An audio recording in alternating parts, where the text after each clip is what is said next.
This is a pretty impressive offense you guys are facing. Yeah.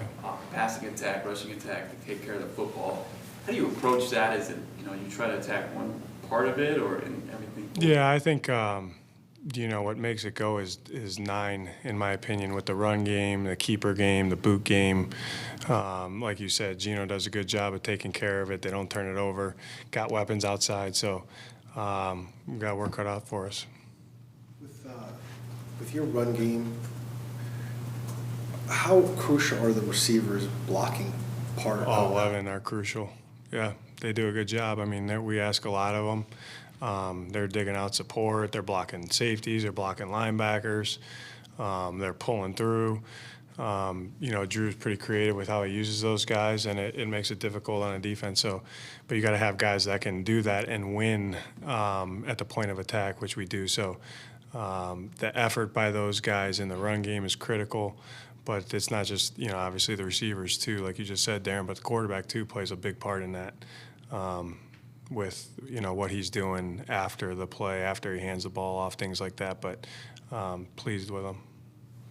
How's Buddha look this week? Just get Good. He looked good. Yeah, we'll see how he goes today. But he's done a good job the last 2 days. Having Kyler and Buddha back out on just the practice field, how does that help the process as far as week to week?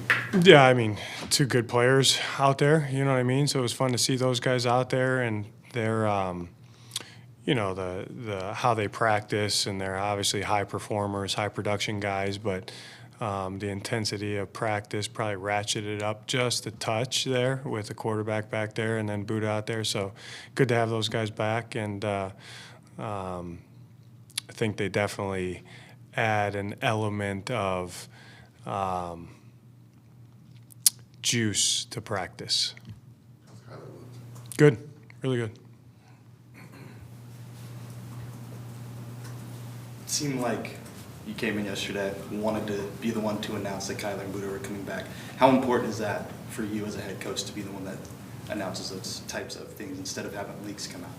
I mean, you guys got a job to do, so that's cool. But if you knew it before me, I was still going to tell you guys that they're going to practice. But yeah, I don't know Tyler. Yeah, I don't know Tyler. It's all good, man. It's all good. What have you seen from Keontae, since James Conner went down, just the last couple weeks coming back? He's doing a good job. He was kind of nicked there, but he's back to full speed here and had a pretty good week. And we'll see how we divvy those carries up and things like that. But I feel good about that whole room. Going into that environment this week, especially for the offense, obviously it'll be crucial. What about that Seattle defense and how tough they can be, especially with Wagner coming back? Yeah, I mean, I think you said it, Bob. I mean, that's one of our things. Like, we got to get in and out of the huddle. We got to have good communication pre and post snap. Our tempo has to be right because it does get loud there. But good execution and moving the ball down the field, you can quiet a crowd too. So, but they realize the environment that they're going to play in and the challenge that lays ahead. Who's their war daddy on defense? They got a couple. All 3 levels. I think. Honestly, it's a defense. When I watch the defense, they play collectively as 11 really well, really fast, in the right spot.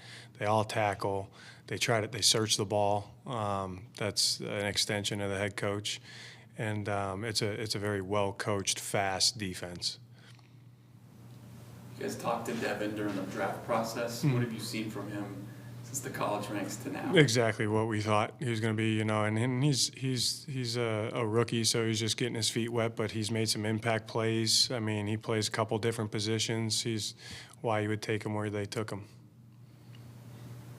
Do you look at that defense at all in Seattle and see sort of how they build it and maybe kind of take some thoughts and ideas? Because it seems like year after year whoever they draft or bring in, they seem to it fits a good system. Not too much. What I do appreciate though is, if you look at the history of since Pete's been there, they drafted some young guys and paid some young guys, or paid some guys that were producing at a high level, and then kind of had to not tear it down, but some of those guys left their team, and then they had some young guys back in, and hats off to those guys, the consistency that they've had on defense, playing good defense for a long period of time with some the bulk of their defense, and then kind of supplementing it with some new guys. And like I said, they're well coached and they play together well, and it's a good ball team.